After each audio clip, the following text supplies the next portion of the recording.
ఒకరోజు ఉన్నట్టుండి ఒక చిన్న ఎలుగుబంటి పిల్ల ఇంట్లోకి వచ్చి అక్కడ చనిపోయి ఉన్న తన తల్లి చర్మంతో చేసిన ఒక వస్తువు దగ్గరికి వచ్చి కూర్చొని ఉంటుంది. ఇది చూసిన అవ్వకి చాలా బాధ వేసి ఆ ఎలుగుబంటిని తను పెంచుకోవాలని అనుకుంటుంది. ఆ ఎలుగుబంటి చాలా తెలివైనదై ఉంటుంది.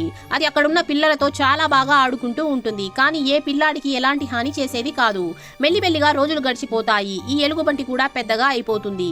ఆ ఎలుగుబంటి అక్కడున్న చేపలు పట్టే వాళ్ళందరికీ హెల్ప్ చేస్తూ ఉండేది. ఒకరోజు ఎలుగుబంటి బయట తిరుగుతూ ఉంటుంది. అప్పుడే ఉన్నట్టుండి అక్కడ మంచు తుఫాన్ వచ్చేస్తుంది. అక్కడ ఒకతను ఆ ఎలుగుబంటిని చూసేసి షూట్ చేసేస్తాడు. దాంతో ఎలుగుబంటికి దెబ్బ తగులుతుంది. అప్పుడే ఆ ఎలుగుబంటికి తన తల్లిని కూడా ఇలాంటి ఒక వేటగాడే చంపి ఉంటాడు అని గుర్తొచ్చి అతన్ని చంపేస్తుంది. దాంతో ఊరి వాళ్ళందరూ ఈ ఎలుగుబంటి ఇక మనకి చాలా డేంజర్ అని చెప్పి అనుకుంటూ ఉంటారు. అవ్వ ఎలుగుబంటి దెబ్బకి కట్టుకడుతుంది. దాంతో ఆ ఎలుగుబంటి తను ఇక్కడ ఉండడం అంత మంచిది కాదు అని చెప్పి అక్కడి నుంచి వెళ్ళిపోతుంది. దాంతో అవ్వ చాలా బాధపడుతుంది. కొన్ని రోజుల తర్వాత అవ్వకి బయట అదే ఎలుగుబంటి సౌండ్ వినిపిస్తుంది. అవ్వ బయటికి వచ్చి చూస్తే ఇప్పుడు ఆ ఎలుగుబంటికి ఒక ఫ్యామిలీ ఉంటుంది.